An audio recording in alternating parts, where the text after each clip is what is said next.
Dans cette vidéo, je vais vous dévoiler les 7 pires arnaques que subissent les dirigeants du BTP quand ils veulent rendre visible leur entreprise pour avoir plus de chantiers et surtout on va voir comment ne plus tomber dedans. Restez bien jusqu'à la vidéo parce que vous allez voir que la dernière, c'est la plus sournoise et beaucoup ne la voient pas venir. Aujourd'hui, si tu veux remplir ton planning de chantier, tu sais que le digital, la communication sur Internet, c'est important, mais tu sais pas forcément à qui faire confiance. Tu te sens perdu, tu as peur de te faire avoir et peut-être même que tu as déjà été déçu. Et tu n'as certainement pas envie qu'un mec derrière un ordi te prenne tout ton argent pendant que toi, tu es en train de bosser sur le chantier. Donc la première arnaque sur laquelle il faut faire attention, c'est les promesses de résultats bidons. Si vous tombez sur une agence, sur un prestataire qui vous garantit 30 chantiers par mois, il y a de grandes chances que ce soit trop beau pour être vrai. Et la raison, elle est simple, c'est qu'il ne connaît ni votre métier, il ne connaît ni votre zone, il ne connaît ni votre budget. Comment voulez-vous qu'il vous garantisse des chantiers à l'avance alors qu'il ne sait rien sur votre activité? Pour éviter de tomber dans ce piège, la solution elle est assez simple, c'est tout simplement de poser des questions assez précises. N'hésitez pas à demander à votre prestataire à l'agence s'il y a des études de cas clients à partager. Typiquement, si vous êtes un couvreur, si vous êtes un menuisier, essayez de demander à ce prestataire s'il a déjà bossé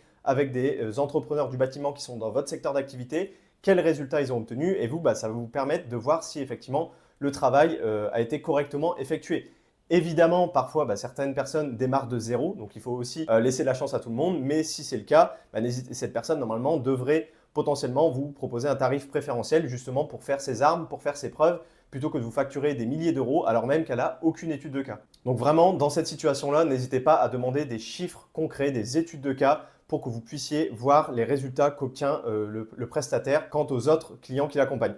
La deuxième erreur, et celle-ci, elle est super grave parce que je vois énormément d'artisans, d'entrepreneurs du bâtiment qui se font avoir et moi personnellement ça m'énerve, c'est que vous payez pour des choses qui ne vous appartiennent pas. Ça vaut pour le site web, c'est-à-dire que vous allez payer un site web et finalement vous vous rendez compte que si vous arrêtez de payer par exemple les frais mensuels du prestataire ou quoi que ce soit, en fait le site web ne vous appartient plus. Vous avez dû vous en rendre compte, peut-être que vous êtes déjà fait avoir, vous avez payé des abonnements pour un site web, vous pensez détenir ce site web, du jour au lendemain, vous arrêtez de payer pour X ou Y raison, et vous perdez votre site web. Et ça, c'est super grave parce que finalement, vous avez investi de l'argent qui est littéralement parti en fumée parce que dans le cas d'un site web, c'est peut-être bien référencé sur Google parce qu'il y a du trafic dessus, il y a peut-être des mots-clés qui ont été optimisés et finalement, vous, du jour au lendemain, vous vous retrouvez littéralement sans rien. Donc ça, faites vraiment attention à cet élément, ça doit vous appartenir. Vous devez être propriétaire des livrables.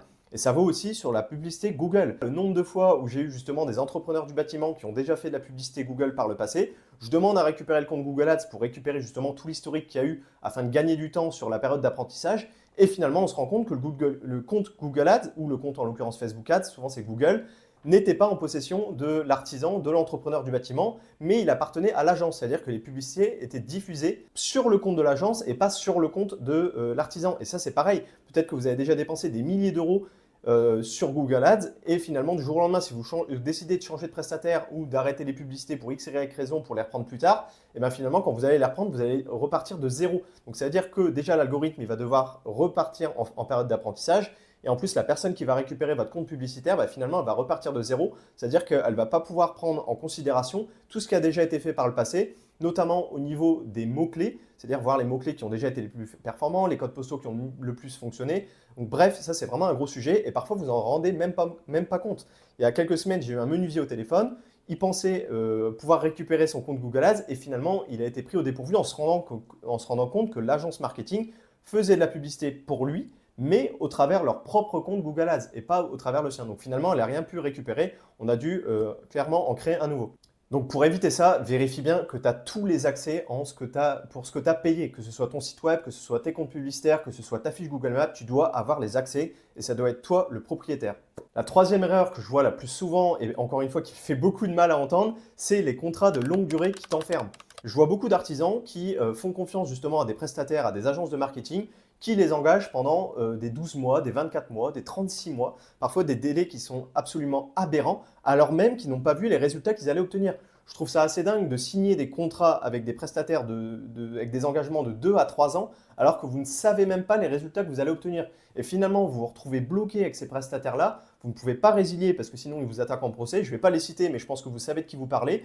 Ils ont des commerciaux qui sont certainement dans les meilleurs de France. Ils arrivent à vous vendre tout et n'importe quoi, des sites web avec des engagements de 24 mois, 36 mois. Vous vous rendez compte que c'est de la merde, honnêtement, on ne va pas se le cacher. Vous avez envie de résilier et vous ne pouvez pas parce que vous êtes engagé au travers d'un contrat et sinon ils vous font un procès. Donc vous êtes condamné à payer. Donc faites attention avec ça, faites attention avec les engagements.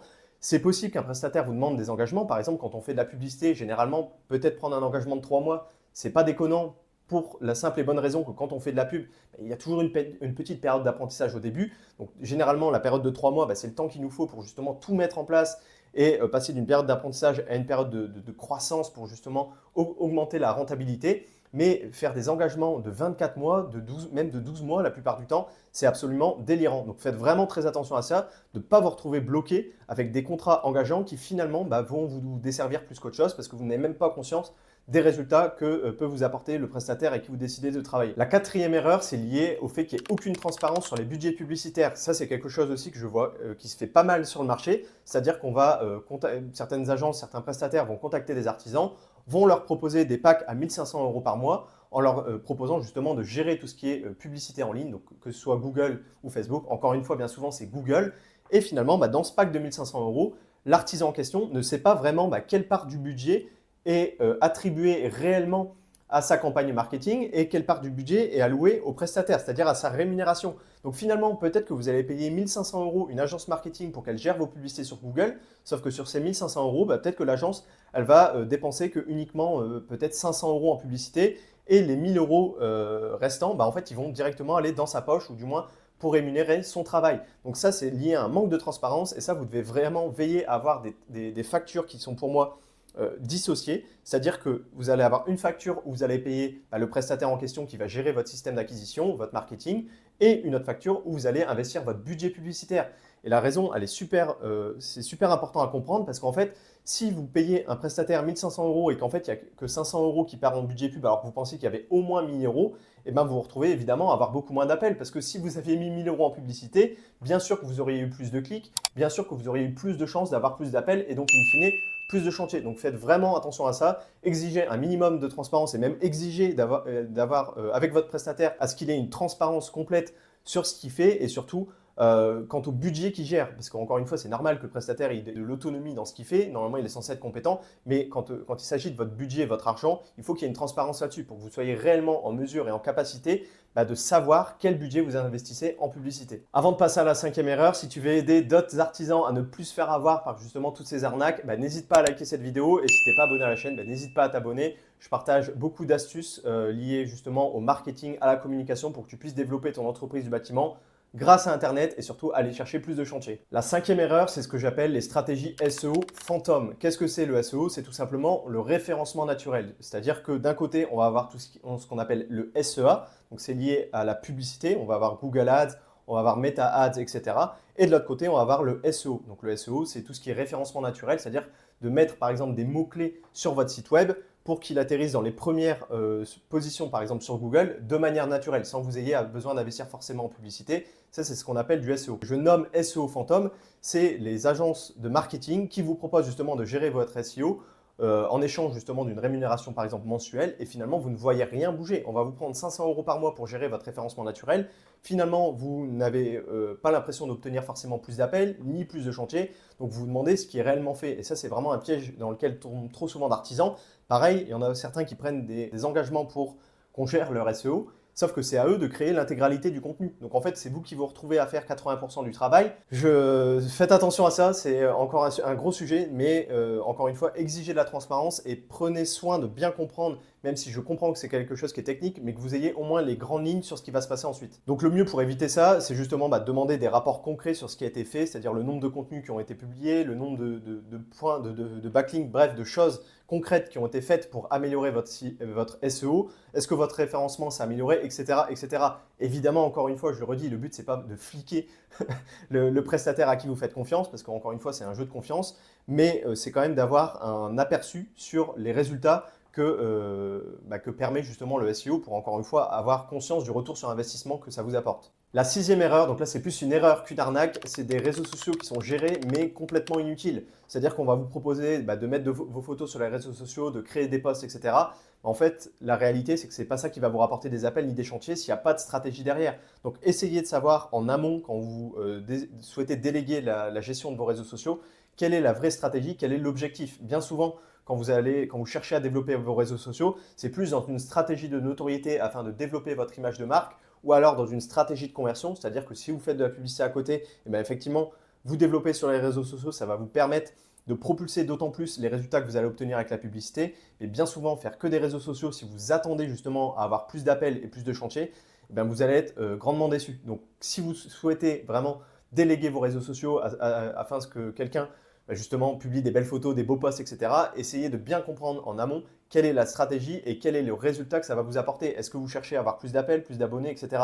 Et normalement, le prestataire, l'agence de marketing qui va vous proposer ces services, elle est assez éveillée et assez éduquée sur les résultats réels que ça va vous apporter. La septième et dernière arnaque, c'est les sites web à 1 euro, les sites web gratuits qui finalement vous coûtent une fortune. Faites très attention à ça parce que c'est des offres aussi que je vois assez régulièrement sur Internet. C'est-à-dire qu'on va vous proposer par exemple un site web gratuit à condition qu'effectivement vous preniez l'abonnement de 500 € par mois pendant 24 mois pour optimiser votre référencement naturel. Donc ce qui va se passer, c'est qu'à la fin, vous allez payer votre site web 5 ou 10 000 € en réalité et le fameux référencement naturel sur lequel vous êtes engagé, ils vont créer 1 ou 2 posts par mois grand maximum et en plus parfois c'est même vous qui allez devoir créer le contenu pour qu'ils puissent tout simplement le rajouter sur votre site web. Et ça, c'est littéralement une arnaque. C'est-à-dire qu'un site web, ça ne vaut pas 10 000 €, surtout dans le secteur du bâtiment. Généralement, vous pouvez avoir des très bons sites web aux alentours des 1000, 2000 €. Encore une fois, ça dépend de la stratégie, ça dépend s'il y a du référencement naturel derrière, etc.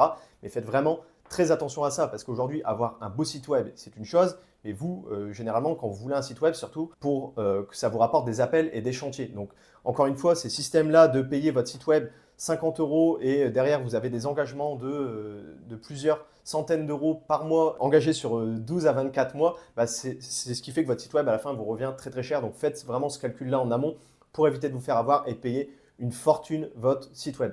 J'espère vraiment que cette vidéo te permettra d'éviter de tomber dans tous les arnaques qu'on peut retrouver sur Internet parce qu'aujourd'hui, développer son acquisition en ligne en faisant de la publicité, en créant des sites web, en optimisant sa fiche Google Maps, c'est littéralement indispensable si tu veux aller chercher de la croissance pour ton entreprise du bâtiment. D'ailleurs, si c'est le cas, tu as un lien en description, tu peux réserver un appel, c'est 100% gratuit. On fera un audit de ta présence en ligne, on verra ce qui est le plus intéressant pour toi. Et encore une fois, si cette vidéo t'a plu, n'hésite pas à t'abonner, n'hésite pas à liker. On se retrouve la semaine prochaine. C'était Quentin. Ciao!